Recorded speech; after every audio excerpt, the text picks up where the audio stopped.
Hello. Hi everyone. I hope you guys doing well and everything is okay. So here is another video regarding the resource utilization. So once you learn everything like schedule and budget, activity sequence, activity duration in the project. So now the next step is which little bit not complicated, but it's a good thing that you have to understand how to utilize the resources. So sometime when we make schedule, so we keep in mind that when will be the resources available. Resources which I told you is people, equipment, machinery, material, and all these things which required to complete the project. So this is in the book which shows that we need a resource requirement plan. So like we do per schedule and budget, the same we have to make a plan for our resources, that how we will utilize that resources, people and equipment and everything, material. So when we are making schedule, so we have to put the resources also in mind. So that's called the resource utilization. And the first thing is in this is resources requirement plan. So what you do in that is you make a table, and in front of the activity who was responsible for each activity in the work breakdown structure in the schedule, and then you divide in the days. Let's say an activity take 5 days and a person responsible for that is Lee. So and for this that 5 days, if every day is 8 hour work, so it's a 40 hours in a week. So that resource we put in the time base of our schedule according to our activities. Here is an example. So in the wedding ceremony, this is an example. Like Lee, John, and Kelly, they are the name activities. Let's say 1, 5, 2, 3, 4, 6, 7, 8, for example, and the work days. So the first 7 days are activity first, and 5 from 0 to 7 Lee is responsible, and then the John is responsible from 7 to 10 days, and then the Kelly is responsible from 10 to 14 days, and then 14 to 16 days. Similarly, you can put the machinery, yeah, the equipment. Let's say in the duration of John there are 3 days, and that's an excavation. Let's say not in this example, but other ones. So there will be machinery, shovel, and our excavator and dumpers. So within 3 days, he will to remove the all um, material from the basement. So that's like machinery utilization. So that's the table. You can make it the table and a plan for your resources along with the schedule. So that's the first thing in resource utilization. The second one in the resource utilization, sometimes we have constraint, technical constraint. Like let's say an activity. Keep in mind that the house. So first we will do the excavation part, the basement, and then we will put the structure, and then we will put the building. So this is a technical constraint.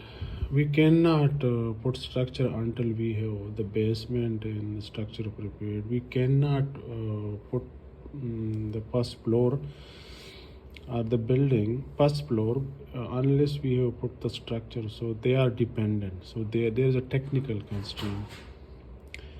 Another type of resource constraint schedule is, let's say there are 3 rooms, and the 3 rooms we are painting first, second, and third.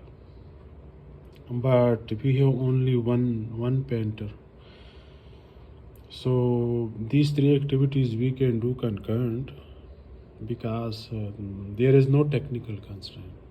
You can do it. Painting you can do in 3 rooms at the same time if there are 3 people, 3 painters available.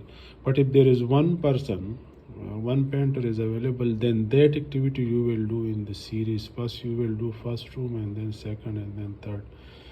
So this type of budget schedule is called resource constraint plan, where the resource are constrained, you cannot do anything. And then there is a resource leveling. Resource leveling is also it mean like remember I told you in the resource leveling in the schedule that some activities we are in critical path. So you can't do anything with those critical path, unless and until if you increase your resources or provide more fund or whatever. So but that's the project activities which must be done and to complete the project. But there are other activities which are not on critical path, and they have more slack. Some has 6 days, some has 8 days, some has 1 days. So the activities which are not on critical path and have positive slack of some days, so we can delay that activities which are not on critical path. So their earlier starts we can delay, but not their latest start. So this is called resource leveling. When the activities are arranged in such a manner that if they are not on critical path and they have more slack, so you can delay it for 4, 5, 6 days if the resources are not available. Let's say the human people are not available, or the machinery is not available for that. So the earlier starts you can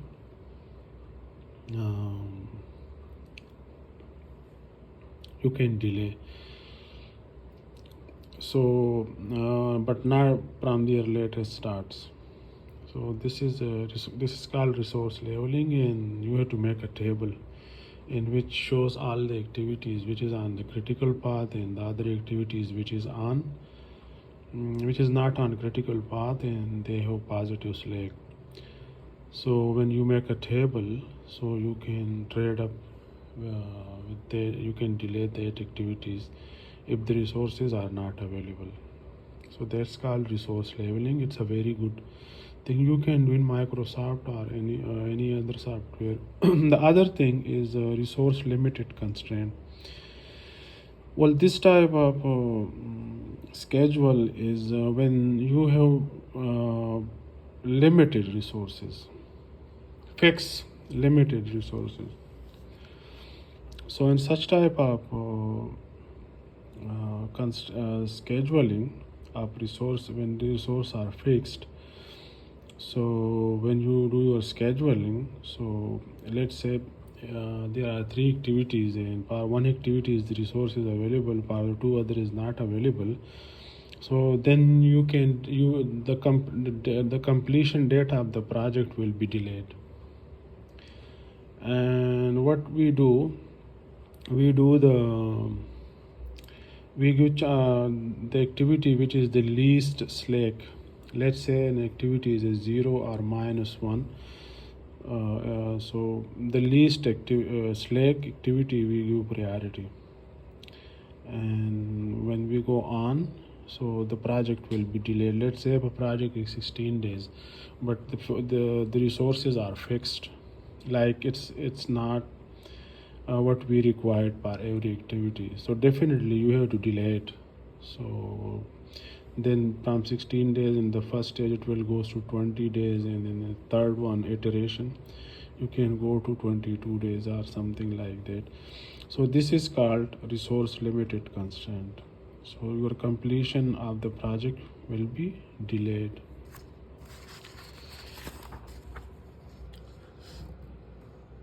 Activities with lowest lag allocated the resources. Activities with the lowest slag allocated the resources in this type of scheduling. So this is how we do. So today I covered the resource utilization. It's very important. The first thing in the project management and for the project manager and the project team, that he has to make a table or matrix for everything, where he can judge and see what's going on, how we're doing, and how we will be completing. So it's important to level the resources according to schedule and check the dollar value of the utilization. So this is called resource utilization. I hope you guys got an idea and have a nice day. Thank you.